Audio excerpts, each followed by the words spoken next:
Friends ఈ అమ్మాయి chips ప్యాకెట్లు తీసుకొని డబ్బులు ఇవ్వకుండా ఆట పట్టిస్తూ ఉంటుంది. ఇది చూసిన కండక్టర్ బస్సుని ఆపెట్టి ఏమైంది అని అడుగుతాడు. ఇతను అంటాడు, చూడండి సార్, చిప్స్ ప్యాకెట్లు తీసుకొని డబ్బులు ఇవ్వకుండా ఎలా ఆట ఆడిపిస్తుంది అని ఇతను అంటాడు. సరే అయితే లోపలికి రా అని లోపలికి తీసుకొని వెళ్తాడు. ఈమెను అడుగుతాడు, ఎందుకు మేడం డబ్బులు ఇవ్వలేదంట కదా అని కండక్టర్ అడుగుతాడు.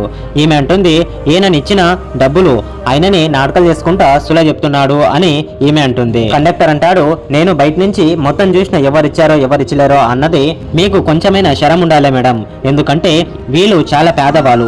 ఒక్కనాడు పని చేస్తే వాళ్ళకొచ్చేది 100 నుంచి 200 రూపాయలు మాత్రమే, అది కూడా తినటానికి కూడా సరిపోదు. ఇంట్లో ఎన్ని మంది ఉంటారు అంటే ఇతను అంటాడు, సార్ మా పిల్లలు మరియు నా భార్య ఉంటాము సార్ అని ఇతను అంటాడు. చూడండి మేడం ఇలా మోసం చేయకూడదు, మీకు ఇవ్వడానికి అవ్వకుంటే నేనే ఇస్తా అని అతని చేతితోనే ఒక 500 రూపీస్ అతని చేతిలో పెడతాడు. మీ పిల్లలకి ఏమైనా తీసుకొని వెళ్ళు అని కండక్టర్ చెప్తాడు. ఈ కండక్టర్ చేసిన ఒక మంచి పనికి వీడియోకి ఖచ్చితంగా అయితే